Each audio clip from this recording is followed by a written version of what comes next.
अस्सलाम वालेकुम। वेबिनार में शाकिर अली आपसे मुखातिब यूनिवर्सिटी टाइम प्रोग्राम और यकीनन गुफ्तगू हो रही है इस हवाले से भी कि हम ज़्यादातर बात करें एजुकेशन के हवाले से, तालीम के हवाले से, और वो तालीम जिससे हम अपनी ज़िंदगी को बेहतर बना सकें और जो स्टूडेंट्स हैं उनके लिए भी बहुत आसानियाँ पैदा हो सकें। यकीनन मौजू पर गुफ्तगू करने के लिए हमारे साथ यहाँ पर मौजूद हैं प्रोफेसर डॉक्टर मेरिटोरियस एचईसी के रिसोर्स पर्सन है आप डॉक्टर रुखसार अहमद, डिन फैकल्टी शहीद जुल्फ़िकार अली भुट्टो ला यूनिवर्सिटी, और आप इस वक्त मुतअद्दिद किताबों के मुसन्निफ भी हैं, हमारे दरमियान मौजूद हैं। और हमें इस वक्त ज्वाइन किया एक्सीलेंसी सरफराज अहमद सिपरा साहब, अब एम्बेसडर हैं सूडान से। गुफ्तगू करेंगे और यकीनन एक इस तालीमी हवाले से हम जो उसका पेश नज़र है और पस मंज़र और तह नज़र उस पर हम यकीनन गुफ्तगू करेंगे।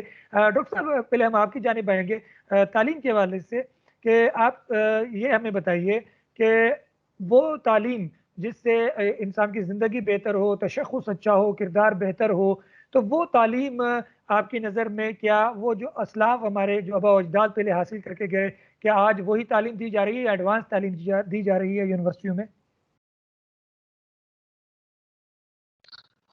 अस्सलाम वालेकुम। सरफराज अहमद खान सिपरा साहब, एम्बेसडर सूडान, और शाकिर अली साहब, आपका शुक्रिया अदा करूंगा। शाकिर अली साहब, आपने मुझे इनवाइट किया, और सरफराज साहब का मैं शुक्रिया अदा करूंगा कि उन्होंने टाइम निकाला और इस मीटिंग का हिस्सा बने। जहाँ तक आपका क्वेश्चन है रिगार्डिंग द एजुकेशन, तो मैं यही कहूँगा कि देखिए, एजुकेशन तालीम जो है वो तो हर लेवल पर होती है, और तालीम और तरबियत बचपन से, जब से इंसान पैदा होता है, वो अपने घर से, अपने बड़ों से, चाहे वो दर्सगाह हों, दीनी दर्सगाह हों, दुनियावी हों, उन सब से वो उसको लर्निंग होती है, वो सबसे सीखता है। लेकिन जहाँ तक आपने जो क्वेश्चन किया कि इंसान के अंदर बेहतरी और उसकी शख्सियत बने, या वो किसी, अगर हम प्रोफेशनल एजुकेशन की बात करें, तो वो फिर हायर एजुकेशन होती है। हायर एजुकेशन में यूनिवर्सिटीज़ का रोल है, और हायर एजुकेशन इंस्टीट्यूशंस यूनिवर्सिटीज़ को कहा जाता है, और दुनिया भर में चाहे वो प्रोफेशनल एजुकेशन हो, जिसमें किसी भी, चाहे वो मेडिकल की है, इंजीनियरिंग है, कंप्यूटर है, टेक्नोलॉजी है, लॉ है, तो यानी कोई भी अगर प्रोफेशनल किसी प्रोफेशन के लिए किसी को तैयार किया जा रहा है, तो उसकी एजुकेशन जो है वो प्रोफेशनल यूनिवर्सिटीज से होती है। तो ये मैं कहूँगा कि अच्छा, दूसरा ये कि आला तालीम जो है वो बहरहाल इंसान की शख्सियत पे बहुत गहरा असर डालती है। तो मैं यही कहूँगा, और अब अगर मैं इस बात को थोड़ा-सा और आगे बढ़ा दूँ, तो ये होगा कि अब पाकिस्तान, दुनिया भर में भी हो रहा है और पाकिस्तान में भी हो रहा है। पाकिस्तान में बहुत सारे शोबों के अंदर, बहुत सारे डिपार्टमेंट्स में बड़ी तरक्की हुई है, इदारों ने बड़ा अच्छा काम किया है, लोगों ने बड़ा अच्छा काम किया है। तो इसमें एजुकेशन में भी बड़ा अच्छा काम हुआ है। मिसाल के तौर पे नई यूनिवर्सिटीज़ बनी हैं पिछले, अगर मैं 1 दहाई की बात करूँ, यानी 1 डिकेड, तो इसमें बहुत सारी मुतअद्दिद नई यूनिवर्सिटी बनी हैं। अच्छा, उसमें एक और अच्छी चीज़ हुई है जो बड़ी काबिल फ़ख्र है, कि अब स्पेशलाइज़्ड यूनिवर्सिटी, जिस तरह जनरल यूनिवर्सिटीज़ हुआ करती थी बहुत पुरानी, जैसे कराची में कराची यूनिवर्सिटी है, सिंध में सिंध यूनिवर्सिटी है, पंजाब में पंजाब यूनिवर्सिटी है, तो पेशावर यूनिवर्सिटी है। तो वो जनरल यूनिवर्सिटी होती थी, एक यूनिवर्सिटी होती थी, उसमें हर चीज़ पढ़ाई जा रही होती थी, चाहे वो मेडिकल है, चाहे वो बिज़नेस एजुकेशन है, कॉमर्स है, इकोनॉमिक्स है, आईआर है, इंटरनेशनल रिलेशन है, इस्लामियात है। लेकिन अब स्पेशलाइज़्ड यूनिवर्सिटी का दौर है, और अब जैसे डाउ मेडिकल यूनिवर्सिटी है, जिन्ना सिंध मेडिकल यूनिवर्सिटी है, तो ये मेडिकल की तालीम के लिए, इंजीनियरिंग है तो एनईडी है, मेरान है, फिर इस तरह से कंप्यूटर साइंस की हैं, फास्ट है, और इसी तरीके से नई नई यूनिवर्सिटीज़ बन रही हैं एग्रीकल्चर की। हमारी यूनिवर्सिटी है जैसे लॉ की यूनिवर्सिटी, लॉ यूनिवर्सिटी है। तो अब स्पेशलाइज़्ड यूनिवर्सिटी इसलिए बन रही हैं कि ताकि एक स्पेसिफिक और फ़ोकस तालीम दी जाए, ताकि बच्चे उसमें अपना करियर बना सकें और उनको अपनी शख्सियत बनाना का मौका मिले। सही। बहुत शुक्रिया डॉक्टर साहब, आपने सिरासल गुफ्तगू की और यकीन हमारे साथ मौजूद है ये एक्सीलेंसी एम्बेसडर सरफराज सिपराज साहब, और सूडान से हमें ज्वाइन किया। बहुत शुक्रिया सर आपका। सर हम पहले तो सूडान के हवाले से थोड़ा सा ये मालूम करना चाहेंगे कि सूडान की आबादी कितनी है, वहाँ पर यूनिवर्सिटियाँ कितनी हैं और वहाँ पर एजुकेशन की क्या सूरत हाल है। जी, बिस्मिल्लाहिर्रहमानिर्रहीम। शाकिर साहब एंड प्रोफेसर अफसार साहब, आप दोनों का बहुत शुक्रिया कि आपने मुझे इस मौजू पे बात करने के लिए यहाँ दावत दी है। ये बहुत अहम मौजू है,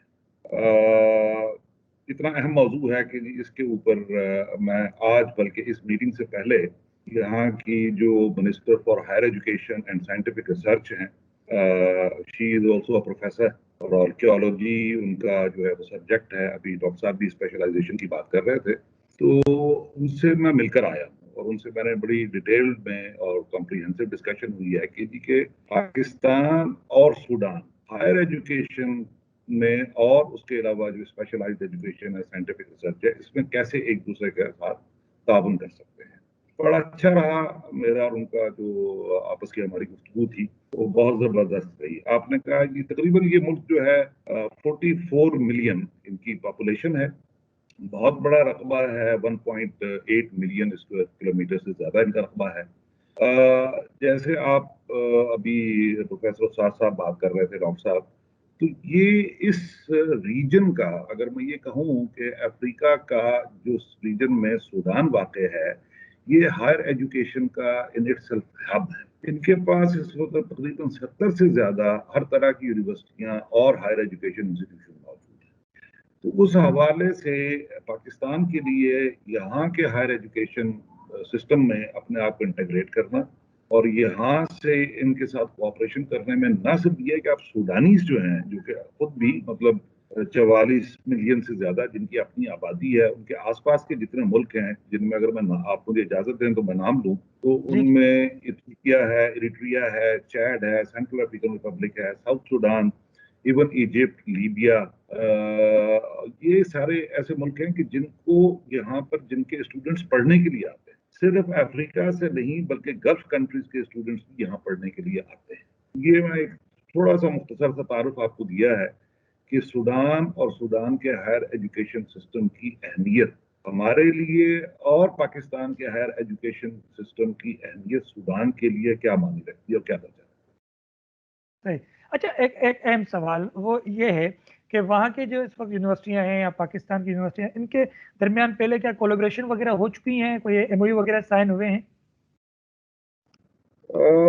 शाकिर साहब, ये बात आज मैंने मिनिस्टर साहिबा से जब बात की तो उनका पहला जो रिएक्शन था मिलने के फौरन बाद वो ये था कि हमने अभी तक कोई एमओयू किसी यूनिवर्सिटी के साथ या इदारे के साथ नहीं। लाइक फॉर एग्जांपल, अगर इनकी हायर एजुकेशन मिनिस्ट्री है तो हमारी हायर एजुकेशन मिनिस्ट्री के साथ, लेकिन ये है कि हम इस बात पे आज आमादा हुए हैं और उन्होंने मुझे ये कहा है कि जी कि वो ड्राफ्ट एमओयू जो है वो उसको हमारे साथ शेयर करेंगे। एज सच इस वक्त तक पाकिस्तान हायर एजुकेशन का जो सेक्टर है और सूडान हायर एजुकेशन का जो सेक्टर है, उसके दरमियान एक इनफॉर्मल कोऑपरेशन चल रहा है। फॉर्मल कोऑपरेशन अंडर एमओयू वो नहीं है। फॉर एग्जांपल, एक पाकिस्तान टेक्निकल असिस्टेंस प्रोग्राम के तहत गवर्नमेंट ऑफ पाकिस्तान जो हमारी इकोनॉमिक अफेयर्स डिवीजन है, वो हर साल बहुत सारे मुल्कों, दोस्त ममालिक के जो स्टूडेंट्स हैं उनको स्कॉलरशिप प्रोवाइड करती है।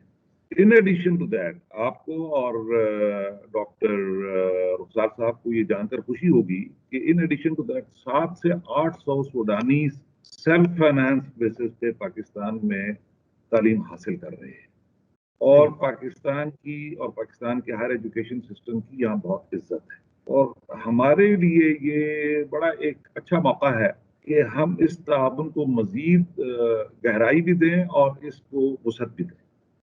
सही।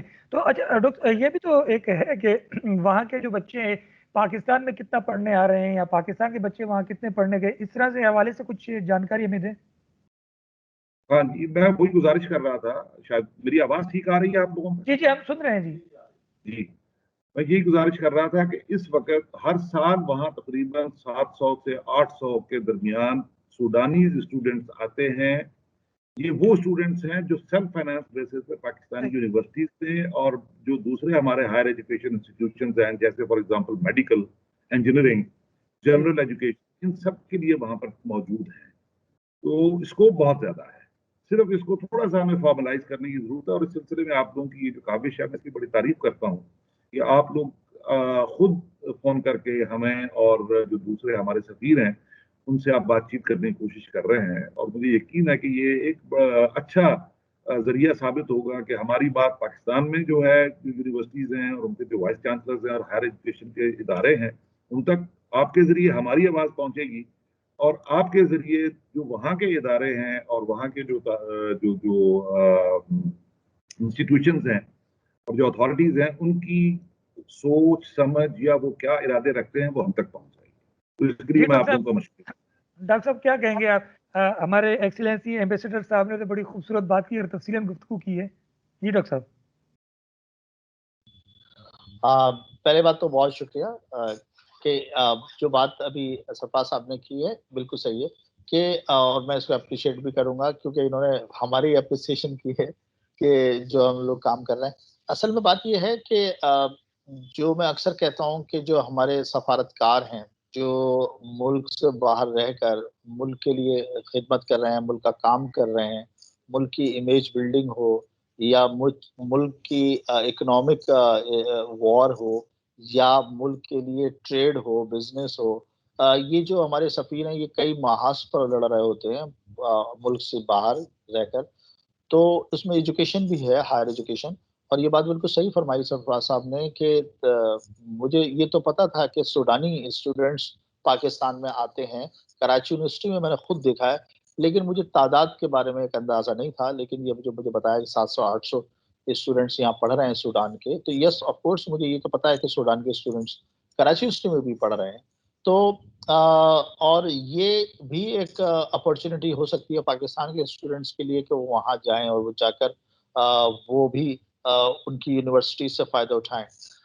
जो एमओयूज होते हैं वो यूनिवर्सिटी टू यूनिवर्सिटी, उसमें बेसिकली 3 एरियाज को कवर किया जाता है। एक तो होता है स्टूडेंट एक्सचेंज प्रोग्राम, यानी हमारे पाकिस्तान के स्टूडेंट वहां जाएं सूडान और सूडान के स्टूडेंट पाकिस्तान आए, चाहे वो महीने के लिए आए, 3 महीने के लिए, 1 सेमेस्टर के लिए आए या पूरे प्रोग्राम के लिए आए। तो number 1 and number 2 faculty exchange. Faculty exchange का मतलब है टीचर एक्सचेंज, यानी जो हमारी यूनिवर्सिटीज के अंदर जो टीचर्स होते हैं वो अपनी उसको बढ़ाने के लिए, तादाद को बढ़ाने के लिए, अपनी एक्सपर्टीज को बढ़ाने के लिए वो डिफरेंट यूनिवर्सिटी, बाहर की यूनिवर्सिटी में जाते हैं, वहाँ लेक्चर देते हैं, वहाँ अपने प्रोजेक्ट्स दिखाते हैं, प्रेजेंटेशन देते हैं। तो वो भी नॉर्मली 2-4 दिन का भी होता है, हफ्ते का भी होता है, महीने का भी होता है। तो वो बड़े शॉर्ट टर्म के लिए होते हैं, लेकिन वो भी बहरहाल होते हैं। और तीसरे नंबर पर आता है रिसर्च कोलैबोरेशन या रिसर्च एक्सचेंज कह लें। तो उसमें होता ये है कि जो यूनिवर्सिटीज के प्रोफेसर्स हैं वो दूसरी यूनिवर्सिटी, दूसरे कंट्री की यूनिवर्सिटी के प्रोफेसर साथ मिलकर रिसर्च करते हैं। जैसे मैंने अक्सर, मैं पाकिस्तान से बाहर जब जब गया हूँ तो मैंने बाहर के प्रोफेसर्स के साथ कोलैबोरेशन किया है, चाहे वो यूके की यूनिवर्सिटी हो, मलेशिया की हो, श्रीलंका हो, दुबई हो। इन तमाम जगहों पे गया हूँ, वहाँ पे जाके उनके प्रोफेसर्स के साथ मैंने रिसर्च कोलैबोरेशन की। तो ये रिसर्च कोलैबोरेशन हो सकती है सूडान की यूनिवर्सिटीज के साथ। और जैसे अभी शाकिर साहब फरमा रहे थे कि स्पेशलाइज्ड यूनिवर्सिटी के हवाले से, तो ये होता यही है कि हर कंट्री में कोई ना कोई यूनिवर्सिटी जो भी होती है वो किसी न किसी एक खास एरिया में अपनी एक्सपर्टीज रखती है। तो उस एक्सपर्टीज को दूसरे मुल्क की यूनिवर्सिटी की एक्सपर्टीज के साथ उसको कोलैबोरेशन किया जाए ताकि एक दूसरे के साथ मिलकर काम किया जाए। क्योंकि मैं अक्सर कहता हूं कि अब जो रैंकिंग है यूनिवर्सिटीज की वो नेशनल लेवल पे नहीं बल्कि इंटरनेशनल लेवल पे होती है। और दूसरी बात, जो नॉलेज है, हम नॉलेज सेंचुरी में हैं, तो नॉलेज जो है वो अब किसी एक कंट्री और बॉर्डर के अंदर नहीं है। नॉलेज की कोई बॉर्डर नहीं होती, कोई कंट्री नहीं होता। ये अब चूंकि वैसे भी हम एक ग्लोबल विलेज में रह रहे हैं और ग्लोबलाइजेशन का दौर है कि हर चीज एक इंटरनेशनल लेवल पे चीजें देखी जाती हैं, उसको असेस भी, उसको वेट भी यही देखा जाता है कि उसकी इंटरनेशनल मार्केट में क्या वर्थ है। जी बिल्कुल। सर हम आपकी जानब वजह होंगे दोबारा। ये बताइए कि इस वक्त सूडान में सबसे बड़ी यूनिवर्सिटी कौन सी है, और वहाँ की अगर उनके साथ अगर कोलैबोरेशन का तरीक़ाकार हो तो कैसा हो? जी शाकिर साहब, सबसे बड़ी यूनिवर्सिटी का नाम खरतूम यूनिवर्सिटी है, यूनिवर्सिटी ऑफ खरतूम। और तुम ठीक है। ये सबसे पुरानी भी है और सबसे बड़ी भी है। और उसके अलावा यहाँ पर और बहुत बड़ी बड़ी यूनिवर्सिटीज हैं जिनके मल्टीपल कैंपसेस हैं। न सिर्फ ये है कि खरतूम जो इनका कैपिटल सिटी है उसके अंदर है, बल्कि दूसरे जो बड़े शहर हैं उनके अंदर भी है। जैसे मैंने तो पहले गुजारिश की थी एक एक कि एक सवाल इसी में यही बात रोकते हुए हम बात आगे बढ़ाएंगे कि लैंग्वेज क्या है वहाँ पर? इंग्लिश ज़्यादा है, अरबिक ज़्यादा है?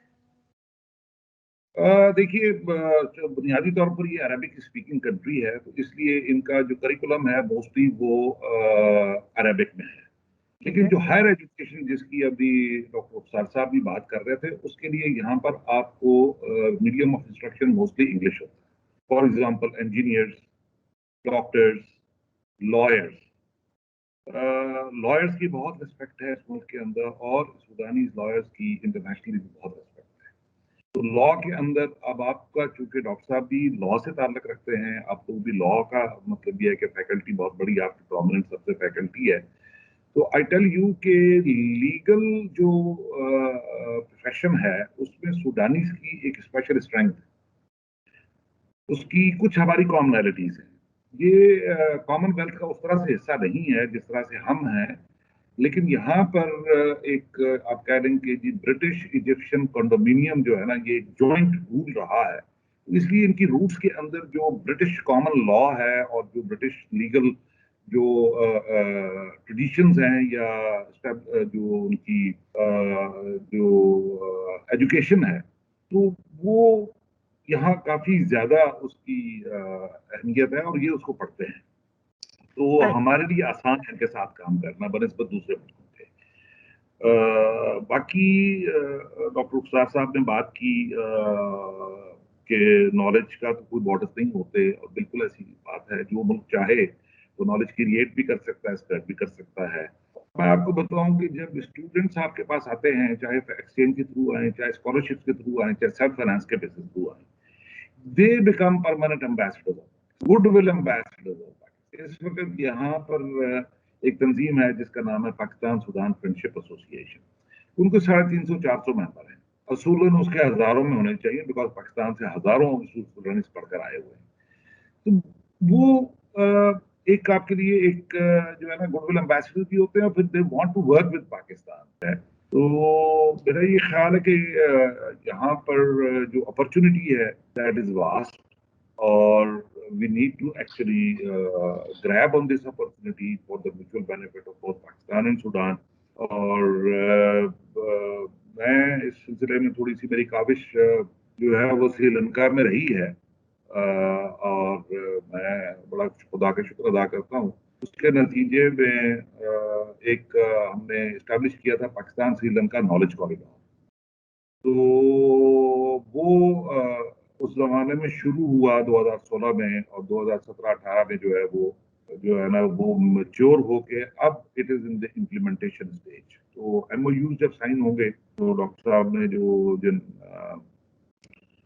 जिक्र किया है, जिन ऐसी शिपों का, वो सारी की सारी ज़ाहिर है एक स्टैंडर्ड जो एमओयू होता है उसके अंदर मौजूद है। तो एक अगर आपकी इजाजत हो तो एक प्रपोजल मैं आपको और देना चाहूँ to reach out to Sudan. Doctor उपसार साहब से मैं स्पेशली इसके लिए कहूंगा कि वो इसकी जरा आप इस वक्त सूडान के अंदर सफीर नहीं है, लेकिन जो उनके वहां पर चार्ज अफेयर हैं, जो हेड ऑफ मिशन है, इज वेरी एक्टिव।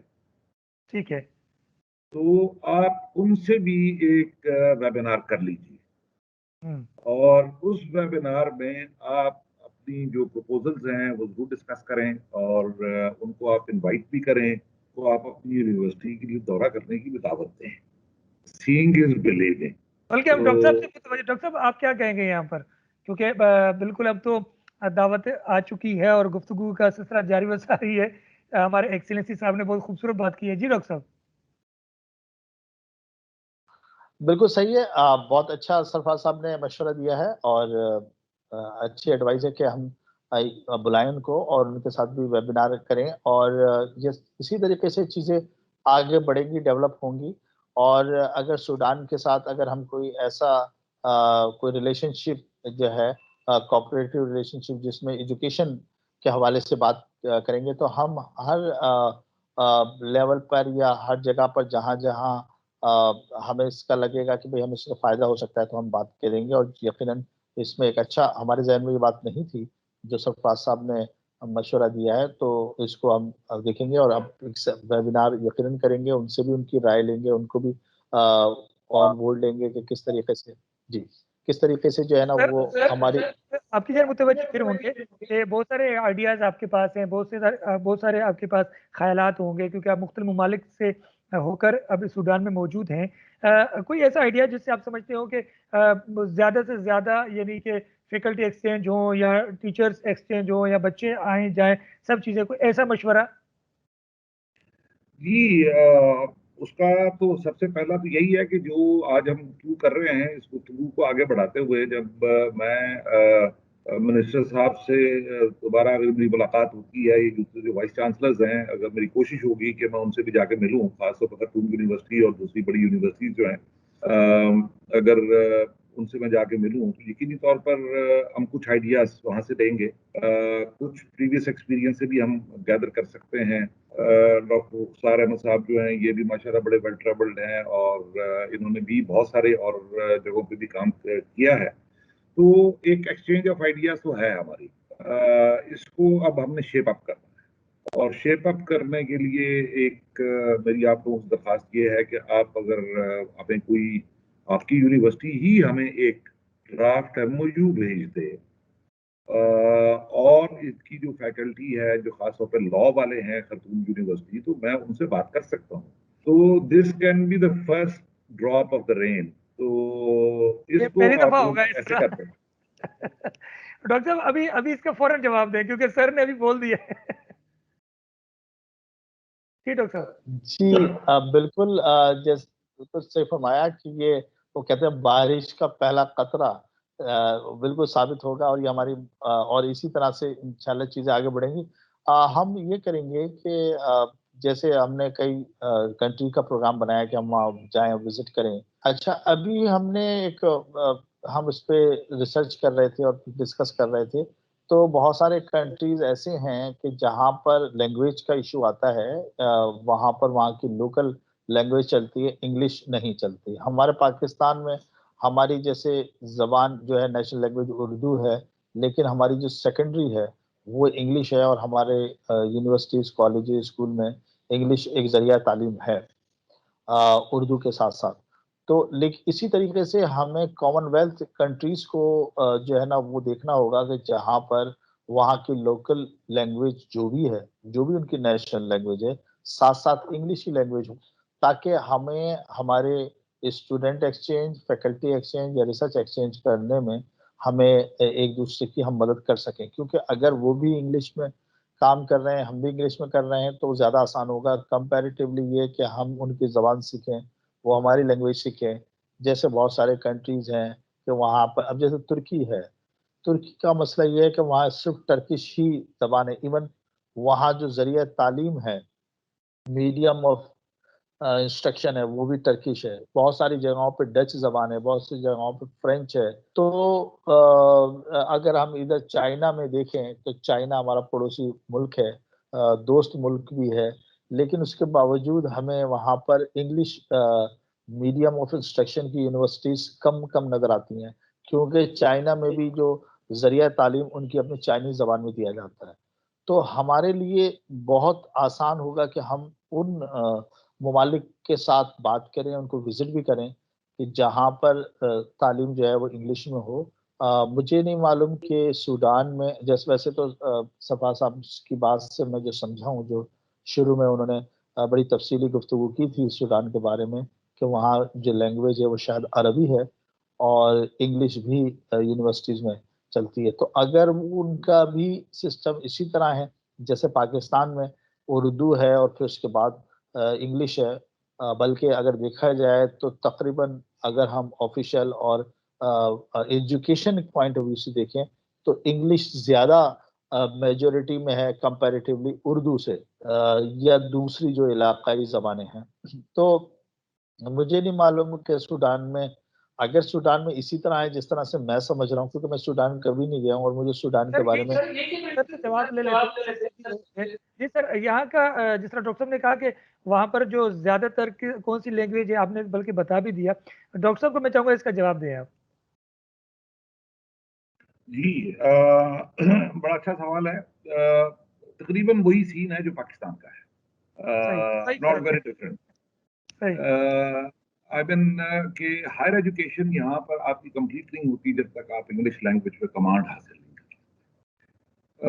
बहुत मुश्किल है आपको यहाँ पर कोई अच्छा पढ़ा लिखा डॉक्टर, इंजीनियर, लॉयर या कोई बिजनेस मैनेजमेंट का कोई बंदा ऐसा मिलेगा जिसको इंग्लिश लैंग्वेज ना आती। तो वो मेरा नहीं ख्याल कि इतना बड़ा बैरियर है। वो बैरियर जो है इजीली यहाँ पे हम, क्योंकि हम बात कर रहे हैं हायर एजुकेशन की, तो higher education university level education, मतलब जिसमें आप ग्रेजुएशन, पोस्ट ग्रेजुएशन और इस तरह के प्रोग्राम्स की बात कर रहे हैं, तो उसमें ये इतना बड़ा हर्डल नहीं है। जैसे मैंने बताया कि पहले ही 700-800 स्टूडेंट्स जो हैं वो पाकिस्तान में मौजूद हैं, और यकीनी तौर पर जब वो पाकिस्तान की यूनिवर्सिटियों में गए हैं तो उनको पता है कि हमने इंग्लिश में ही, हमारा जो मीडियम ऑफ इंस्ट्रक्शन है वो इंग्लिश होगा। आप लोगों के एक बात में और गोश गुजार करना चाह रहा हूँ, वो ये है कि बड़ी मेरी कोशिश ये रही है कि trade development authority of Pakistan जो है ना जी, ये हर साल मुख्तलिफ मुल्कों में जाकर एग्जीबिशंस में पार्टिसिपेट करते हैं। Trade development authority of Pakistan अभी जनवरी के महीने में उन्होंने यहाँ पर एक फेयर है, ट्रेड फेयर है बेसिकली, जिसका नाम है इंटरनेशनल फेयर ऑफ खरतूम। मैंने उनसे ये कहा था और मैं आप लोगों से भी गुजारिश कर रहा हूँ कि जब इस तरह की कोई एग्जीबिशन वगैरह जो TDAP करती है, उसमें यूनिवर्सिटीज ऑफ पाकिस्तान को भी अपने स्टॉल्स लगाने चाहिए। उसकी बुनियादी वजह मेरा एक्सपीरियंस है श्रीलंका में कि वहाँ हमने 2-3 यूनिवर्सिटियाँ आई और उन्होंने बहुत ज्यादा रिक्रूटमेंट की, इंक्लूडिंग लम्स। तो आपको इंटरनेशनल स्टूडेंट मिलता है, आपकी जो आपका प्रोफाइल है यूनिवर्सिटी का, not only with in Pakistan but in the regional and the international context, आपका जब इंटरनेशनल पोर्टफोलियो या उसमें आपके पास ज्यादा मुल्कों के लोग या स्टूडेंट्स आते हैं, तो वो उस यूनिवर्सिटी की रैंकिंग के लिए भी एक मेरा ये ख्याल है कि बहुत जबरदस्त चीज साबित होती है। तो इस पे आप लोग और कीजिएगा, TDAP से अगर आप लोग बात करना चाहें अपनी यूनिवर्सिटी के लिए, और डॉक्टर साहब की वसातत से, डॉक्टर मुख्तार साहब की, कि ये अगर हायर एजुकेशन कमीशन के लेवल पे या यूनिवर्सिटीज के वाइस चांसलर्स के लेवल के ऊपर अगर इस बात से आप करें कि जब भी TDAP जाती है बाहर किसी भी एग्जीबिशन में हिस्सा लेने के लिए, तो 10-12 यूनिवर्सिटियां हमारी अगर आ जाएंगी और ड्यूटी हम आपकी अदा कर लेंगे, हम आपको सपोर्ट भी प्रोवाइड करेंगे। आप लोग सिर्फ आ जाएं, आकर हमारे मेहमान बने और लोगों से बात करें। हम कोशिश करेंगे कि उस वक्त जो सीरियस जो मीटिंग्स हैं वो भी आपकी हों with the level, with the vice chancellors, with the higher education authorities of the country concern. तो आप हमारे मेहमान बने, बाकी लेग वर्क हम करेंगे और बैनर्स पोस्टर वगैरह भी हम आपको बनवा देंगे, आप लोग जो भी चाहेंगे। अच्छा सर, उसमें हम एक्टिंग वाइस चांसलर वगैरह मुख्तलिफ यूनिवर्सिटियों में भी होते हैं, तो क्या वो लोग भी आ सकते हैं, वो लोग भी अपनी एक्टिविटीज पेश कर सकते हैं? क्या तरीकेकार हो सकता है ऐसा कुछ? नहीं, दोबारा सवाल कीजिएगा। मैं मतलब आप सूडानीज की बात कर, चाहे वहां के हो या पाकिस्तान के हो, एक्टिंग वाइस चांसलर अगर पाकिस्तान के हो मुख्तलिफ यूनिवर्सिटियों के, इसी तरीके से सूडान के, क्या वो भी आ सकते हैं और इसी तरीके से शिरकत कर सकते हैं?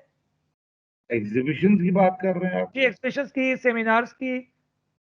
जी, कोई पाबंदी नहीं है, कतई कोई पाबंदी नहीं है, बल्कि इसको प्रमोट करने की जरूरत है। हम जब ट्रेड की बात करते हैं तो पता नहीं हम भूल जाते हैं कि सबसे बड़ी ट्रेड तो ये है। सही। यानी आप देखें कि जब एक स्टूडेंट आपके पास आता है तो वो फॉरेन एक्सचेंज लेकर आता है, वो वहां 5 साल पढ़ेगा, 3 साल पढ़ेगा, 4 साल पढ़ेगा, डिपेंडिंग अपॉन कि जी किस तरह का वो सब्जेक्ट स्टडी कर रहा है। न सिर्फ वो खुद रहता है वहां पर, बल्कि वो अपनी उसकी फैमिली भी विजिट करती है। जब उसकी फैमिली विजिट करती है तो it's a you see virtuous cycle. तो ये उसके जो रिपल इफेक्ट्स हैं वो बहुत दूर तक जाते हैं।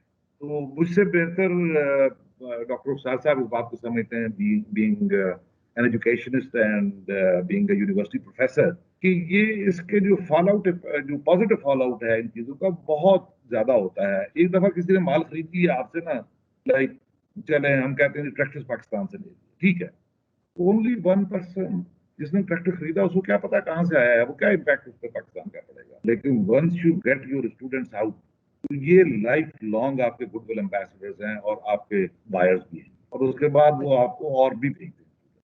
डॉक्टर साहब यहाँ पर बहुत खूबसूरत बात आ चुकी है। सर कह रहे हैं कि आप लोग वहाँ पर आए, यूनिवर्सिटी के तमाम, चाहे वो डीन हो, एक्टिंग वाइस चांसलर हो, चांसलर हो, हर एजुकेशन के लोग हों, मार्केट आगे हो सके और बात आगे बढ़ सके। आपकी राय क्या है इस बारे में? और वहाँ सेमिनार्स भी होते हैं, एग्जीबिशंस भी होती हैं, शिरकत में पूरी भरपूर आपको कवरेज दी जा रही है, दावत दी जा रही है। डॉक्टर साहब अब मेरा ख्याल कुछ रह नहीं गया वैसे, आप क्या कहते हैं?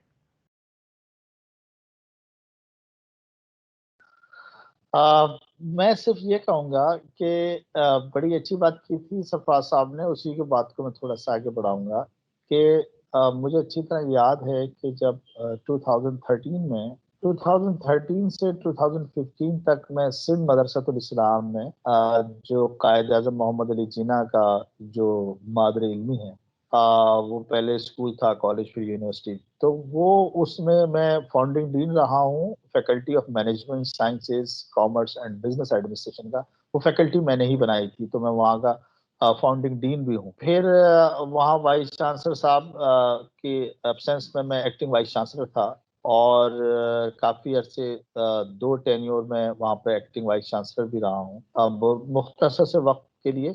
लेकिन उस दौर में मैंने ब्रिटिश यूनिवर्सिटीज़ के साथ हमने काम किया। अच्छा, वाइस चांसलर साहब तो दूसरे साहब थे, लेकिन चूंकि वो मैं जब एक्टिंग वाइस चांसलर था तो मेरे पास जब एक्टिंग का थोड़ा सा मौका मिला, तो काम तो पहले इससे किया हुआ था डीन के हवाले से भी, और उस कैपेसिटी में रहते हुए, तो वो उस काम को आगे बढ़ाया। फिर जब ये शहीद ज़ुल्फ़िकार अली भुट्टो यूनिवर्सिटी जो मेरी मौजूदा यूनिवर्सिटी है, इसमें भी प्रोफेसर एंड डीन ही आया सेम पोजीशन पर। तो यहाँ पर भी मुझे एक्टिंग वाइस चांसलर का मौका मिला कई दफ़ा, और अभी भी मैं उसमें एक्टिंग वाइस चांसलर हूँ या ना हूँ। तो मैं अभी 2016 में गया था, मैं यहाँ से हायर एजुकेशन कमीशन का एक प्रोग्राम था, यानी एक उनका प्रोजेक्ट था, जिसमें उन्होंने vice chancellor, acting vice chancellor और रजिस्ट्रार्स को भेजा था वो पोस्ट डॉक्टरल लर्निंग के लिए, university of Edinburgh and university of Glasgow. तो उसमें इत्तेफाक से मेरा भी नाम आया और मेरा भी सिलेक्शन हुआ, तो मैं गया था वहाँ पर। तो सब जो थे, जितने भी लोग मेरे साथ थे, एक वाहिद मैं था जो इस पागलपन में था कि मैं वहाँ की यूनिवर्सिटीज के वाइस चांसलर से, डीन से बात कर रहा था कि आप किस तरीके से पाकिस्तान की यूनिवर्सिटीज के साथ कोलैबोरेशन। मुझसे मेरे कुलीग कहा करते थे कि आप भाई जिस काम के लिए आए हो वही काम करो, यानी तुम्हारी घूमे फिरे ट्रेनिंग मजे है, करना। ट्रेनिंग करने आए हो, 1 हफ्ते की ट्रेनिंग करो और जाओ, यही हमारा मकसद है। और यही तो मैंने कहा, वो तो हम कर ही रहे हैं। वो तो ट्रेनिंग सुबह 9 बजे से हमारी ट्रेनिंग शुरू होती थी 5 बजे तक, तो मैंने कहा ये तो हम कर ही रहे हैं, लेकिन क्या एडिशनल काम हम करके जाएंगे, इतनी दूर आए हैं, दोबारा से कब आएंगे, कब नहीं जाएंगे। तो एक मौका मिला है यूनिवर्सिटीज के वाइस चांसलर से मिलने का, उनके डीन से मिलने का, तो क्यों ना हम ये काम करें। तो इत्तेफाक से उस पूरे शायद पूरे ग्रुप में एक वाहिद था जो डीन था, बाकी वाइस चांसलर भी थे, रजिस्ट्रार भी थे। तो बड़े वो हंसते थे, कहते थे यार बात सुनो, हम नहीं कर रहे, तुम्हें करने की क्या जरूरत है। तो मैंने कहा कि देखिए ये तो शौक की बात है, ये हो सकता है आपका काम हो और मेरा काम ना हो ये, लेकिन मुझे अच्छा लगता है। मैं चाहता हूँ कि मैं आया हूँ तो कुछ ऐसा भी करके जाऊं जो शायद मुझसे किसी ने कहा भी नहीं और एक्सपेक्ट भी नहीं कर रहा है। और अभी भी ऐसी है कि जो मैं हायर एजुकेशन कमीशन का रिसोर्स पर्सन जरूर हूँ, तो अगर मुझसे कोई उठ के सवाल करे कि भाई एचईसी का काम है आप क्यों कर रहे हो, तो मैं यही कहूंगा कि भाई मैं एचईसी का काम है, वो जिनका काम है वो करें, या बहरहाल उनका वो है काम है, लेकिन ये अगर मैं कर रहा हूँ तो कोई ऐसी बात तो नहीं है कि जिसमें कोई ठीक है, मैं मुल्क कौम के लिए अगर एक काम कर रहा हूँ उसका फायदा हमारी यूनिवर्सिटीज को हो रहा है। असल में बात ये नहीं है सतारे दीजिए, बात ये है कि देखिए एक अपने प्रोफेशन से एक लगाव होता है, एक उनसियत होती है, कुछ जहन में आइडियाज होते हैं कि ये होना चाहिए। अब मैं ये सोचूं कि कोई करे, मैं अगर कर सकता हूं तो मैं क्यों ना कर लूं, हो सकता है कि कोई उसी को आगे बढ़ा दे। बस सही, जबरदस्त, आपने बहुत अच्छी बात की है। तो सर अब यहाँ पर एक रुक के एक बात करना चाहेंगे कि वहाँ पर इस वक्त कितनी एग्जीबिशंस हो चुकी हैं सूडान में एजुकेशन के हवाले से, और साथ में कोई सेमिनार वगैरह ऐसा कोई प्रोग्राम, कोई कॉन्फ्रेंस अभी मुतवक्के है बीच में? देखिए इस तरह की एग्जीबिशंस जो है, मैंने तो आपको ये कहा था कि वो हम उसके ऊपर बात कर सकते हैं, लेकिन ठीक है, एक अपॉर्चुनिटी एनुअल हो सकती है, वो मैंने बताया था कि इंटरनेशनल फेयर ऑफ खार्तूम है, ठीक है, तो उसके अंदर जो है वो भी पार्टिसिपेशन। अब उसके अलावा इनकी स्पेशलाइज्ड एग्जीबिशन भी होती हैं जिसमें higher education is part of that. और मैं फिर आपको दोबारा इस बात का थोड़ा सा दोबारा तस्करा करना चाहूंगा कि इस बात को मत भूलिए कि सूडान एजुकेशन का रीजनल हब है, हायर एजुकेशन का। सही, यहाँ पर सिर्फ अफ्रीका नहीं बल्कि गल्फ कंट्रीज के स्टूडेंट्स भी पढ़ने आते हैं। लैंग्वेज का भी उनको एक एडवांटेज है कि वो अरबी लैंग्वेज है, वही लैंग्वेज वो बोलते हैं, लेकिन हायर एजुकेशन इनकी मोस्टली जो है दैट इज इंग्लिश बेस्ड। तो उस हवाले से मेरी ये गुजारिश थी कि अगर आप लोग अपनी यूनिवर्सिटीज को लेकर आते हैं और या इंडिविजुअली यूनिवर्सिटीज आ जाती हैं, मैं ये नहीं कहता कि कोई जरूर एक जो है वो हायर एजुकेशन कमीशन ही इसका अलहदा कोई जो है वो पूरा वो बेड़ा उठाए, मतलब जैसे आप लोगों की यूनिवर्सिटी है, मोस्ट वेलकम, आप लोग तशरीफ लाएं, आप लोग अपना छोटा सा एक स्टॉल बनाएं, उसके अंदर जो भी आता है उसको मिलने के लिए बताएं। वहां पर हम आपको अपॉर्चुनिटीज प्रोवाइड कर सकते हैं कि जहां पर आप टीवी इंटरव्यूज हो सकते हैं, आपके आने से पहले हम बता सकते हैं अखबारों में कि जनाब शहीद जुल्फकार अली भुट्टो यूनिवर्सिटी जो है वो पाकिस्तान वाली वो आ रहे हैं और they would like to have recruit the students for that. तो ये इस तरह की एफर्ट्स और अटेम्प्ट्स हम कर सकते हैं। अच्छा सर, अक्सर और बेशतर हम सवाल भी करते हैं अपने एक्सीलेंसी साहिबान से कि इतना काम किया है, इतना दुनिया में, और ज़बरदस्त काम करते जा रहे हैं पाकिस्तान के लिए। कोई सर किताब आपने कोई लिखी है या लिखने का इरादा रखते हैं जिसमें आपकी सारी चीज़ें जमा हों? खैर अभी इस पर सोचा नहीं है। सर ये क्योंकि वैल्यू ठीक एडिशन है जी, अगर वो कर सके तो जरूर लिखेंगे। अगर सिर्फ महज किताब बनाए किताब लिखनी है तो मेरा नहीं ख्याल कि वो कोई इतनी अच्छी बात होगी। हाँ, वैल्यू एडिशन कुछ ऐसी, क्योंकि मैं समझता हूँ कि जो एग्जिस्टिंग लिटरेचर में मौजूद नहीं है, अगर वो उसमें मैं कुछ कंट्रीब्यूट कर सका क्लास में। डॉक्टर साहब आप क्या कहेंगे, किस तरह मदद करेंगे लिखने में? क्योंकि आप खुद जर्मनी से आपकी किताबें पब्लिश हो चुकी हैं, आप तो खुद किताबों के मुसन्निफ भी हैं, ज़रा यह हम चाहेंगे रहनुमाई आपकी। जी आ, बस मैं यही कह सकता हूँ, अपना ये अपने कॉपरेशन का यकीन दिला सकता हूँ, यकीन दहानी करा सकता हूँ कि अगर सरफराज साहब किताब लिखना चाहें तो मेरी खिदमत हाजिर हैं। जैसे जर्मनी से मेरी किताबें 10 तकरीबन पब्लिश हुई हैं, 5 यूके से हैं, 2 पाकिस्तान से हैं, और अभी एक और बुक जो है वो अ, मैं उस पर लिख रहा हूँ, रिसर्च बुक है। वो थोड़ी सी डिफरेंट है, पहली दफा।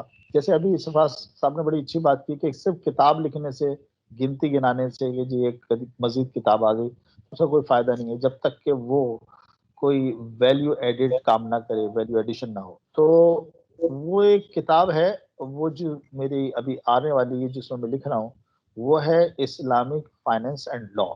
तो इस्लामिक फाइनेंस पर जरा किताबें कम हैं, और फिर साथ में अगर लॉ की बात की जाए कि इस्लामिक फाइनेंस एंड लॉ, तो वो ये मेरे ख्याल में पहली किताब होगी कि लॉ और इस्लामिक फाइनेंस का, इवन फाइनेंस एंड लॉ पर भी किताब नहीं है, लेकिन ये इस्लामिक फाइनेंस एंड लॉ की जो किताब है जिसमें मैं लिख रहा हूँ, वो एक थोड़ी सी ऐसी किताब है कि जो एक इसकी जरूरत भी है कि जितने Islamic financial institution like Islamic banking है, तकाफुल है, या जितने भी इस्लामिक फाइनेंशियल प्रोडक्ट हैं उनके लिए क्या रूलिंग है, क्या लॉ है, तो बस देखो जी। अच्छा, यहाँ पर एक आखिरी मेरा ख्याल अब वक्त हमारा महदूद भी है। डॉक्टर साहब यहाँ पर एक चीज़ आपसे मालूम करना चाहेंगे कि जिस तरीके से हमारे जो एक्सीलेंसी मोअज़्ज़िज़ एम्बेसडर साहिबान है, तो ये बताइए कि उनको हम किस तरीके से यानी ओब्लाइज कर सकते हैं, किस तरह कोई एजाज़ी डिग्री, कोई मतलब कोई शील्ड, कोई इस तरह कोई हम कर सकते हैं क्या? जिस तरह आप सर अगर आप कोई किताब लिखते हैं एक ज़बरदस्त टाइप की, तो क्या हम उनको एजाज़ी डिग्री दे सकते हैं, कोई पीएचडी की डिग्री दे सकते हैं, कुछ तरह से कुछ है? वो ये बात तो अलग है कि जो पीएचडी की वैसे डिग्री काम की होती बात है वो आई है। एक किताब, ये मासूमाना लेकिन शरारती सवाल मासूमाना सवाल है, मासूम वाला सवाल है। लेकिन ज़ालिमाना भी है थोड़ा सा, वो कह रहा है साथ शरारती भी है। शरारती भी है। जी डॉक्टर जी साहब। डॉक्टर साहब, डॉक्टर साहब आ, प्लीज। ये मैं मासूमाना सवाल का जवाब मासूमाने अंदाज से दे सकता हूँ कि जो पीएचडी होती है अर्न डिग्री होती है और एक ऑनररी होती है। अर्न डिग्री में ये ऑफ कोर्स एक किताब लिखनी पड़ती है जिसको थीसिस कहते हैं, और रिसर्च थीसिस होता है। वो बेसिकली जो भी आपकी रिसर्च होती है उसको कलमबंद कर लेते हैं, उसको लिख लेते हैं, तो वो थीसिस कहलाता है, डिसर्टेशन भी कहते हैं। तो उसके बेस पर वो आपको डिग्री अवार्ड होती है। ऑनररी डिग्री होता ही है कि जब किसी का कोई बहुत यूनिक काम वाला ऐसा काम एक्स्ट्रा ऑर्डिनरी किसी ने अब काम किया होता है, तो उसके इतराफ में भी उसकी रिकॉग्निशन के तौर पे उसकी डिग्री दी जाती है। तो ये डिग्रियां तो यूनिवर्सिटीज में होती हैं, ऑफ कोर्स होती हैं, और वो अगर मुझे सरफराज साहब के बारे में ज्यादा मालूमात नहीं है, अगर वो अपना सीवी भेजें और हम उसको असेस करवा लेंगे, अपनी कमेटी बना देंगे यूनिवर्सिटी में कि जिसको जो है वो अगर उनमें जो उन्होंने काम किए हैं वो ऐसे काम हैं कि जाहिर बात है कि इन्होंने बाहर के मिशन पे काम किया है, डिप्लोमेट हैं, तो उस पे यस ऑफ कोर्स नॉमिनेशन हो सकती है। एक बात तो ये, दूसरी बात ये कि जहाँ तक अवार्ड की बात है, क्योंकि डिग्री और अवार्ड दो अलग अलग चीजें हैं, तो अवार्ड के तौर पर जब कभी कोई ऐसी नॉमिनेशन आती है तो वो जैसे एक्सेलेंसी कोई अवार्ड है, तो ये बात सरफराज आपको भी पता है कि हुकूमती लेवल पर भी, प्रेसिडेंशियल लेवल पर भी और गवर्नर लेवल पर भी इस तरह के एजाज़ात दिए जाते हैं, कुछ निशानात दिए जाते हैं, निशान होता है और वो भी होता है, तमगे होते हैं। तो इस तरह के यूनिवर्सिटीज में भी चीजें होती हैं, और किसी भी फोरम पे किसी को भी रिकॉग्नाइज करने के लिए, रिकॉग्निशन के लिए किसी चीज, भाई बात ये कि इतराफ करना है ना कि किसी की खिदमात का, किसी कंट्रीब्यूशन का, तो उसकी इतराफ के तौर पे उसको अवार्ड दिया जा सकता है। तो इस तरह के होते हैं एक्सीलेंस अवार्ड, तो उसमें नॉमिनेशन दी जा सकती है, उसके मैं फेवर में हूँ, अच्छा, तो उसमें कोई वो नहीं हो जाता। सवाल फिर हम सर की तरफ भी बढ़ेंगे। आप कोई इस्लामिक हवाले से कोई कॉन्फ्रेंस करने जा रहे हैं, ताकि हम सर के भी सामने ये चीज़ रखें, उस हवाले से थोड़ा सा बताएं। जी डॉक्टर साहब। यस, हमने ये चूंकि लॉ की यूनिवर्सिटी है तो हमने 2015 में लीगल एजुकेशन कॉन्फ्रेंस की थी, और अब प्लान कर रहा हूँ, चूंकि मेरा भी PhD Islamic law, Islamic finance में है, तो मैं अब एक इंटरनेशनल कॉन्फ्रेंस करने जा रहे हैं, हम प्लान कर रहे हैं, उस पर काम कर रहे हैं, वो है इस्लामिक लॉ पर। और उसमें हम ये कोशिश कर रहे हैं कि जो इस्लामिक कंट्रीज हैं उनको इसमें इनवाइट करें, उनके जो सरबराहान मुमलिकत हैं, हेड ऑफ दिस कंट्री हैं, हेड ऑफ द स्टेट्स हैं, उनको बुलाएं, उनका पॉइंट ऑफ व्यू लें, उनका क्या नुक्ता निगाह है अपने इस इस्लामिक लॉ के हवाले से, और जो उसमें रिसर्चर्स हैं वो अपने अपने पेपर्स पढ़ेंगे और वो उसको, तो ये एक एक्स्ट्रा ऑर्डिनरी एक कॉन्फ्रेंस होगी इंशाल्लाह, जिसमें रिसर्चर्स भी होंगे और हेड ऑफ इंस्टीट्यूशन जो है वो अपना अपना जो पर्सपेक्टिव है वो उसके अंदर रखेंगे। सर इसी पर हम चाहेंगे कि अगर आपके इल्म में कोई ऐसी बात हो, जिस तरह आप सर कह रहे हैं कि हम इंटरनेशनल कॉन्फ्रेंस करने जा रहे हैं लॉ के हवाले से, इस्लामिक के हवाले से, कोई वहां पर सूडान में इस तरह से कुछ होने जा रही है, कोई ऐसी कॉन्फ्रेंस? देखिए, रिसर्च वर्क जिस हवाले से, जिस फील्ड की डॉक्टर उपसार साहब बात कर रहे हैं, उसमें तो बहुत काम इस मुल्क में हुआ हुआ है। यहाँ पर भी शरीयत और इस्लामिक बैंकिंग, फाइनेंस, शरिया कंप्लाइंट और कंप्लायंस के ऊपर बहुत ज्यादा काम हुआ है।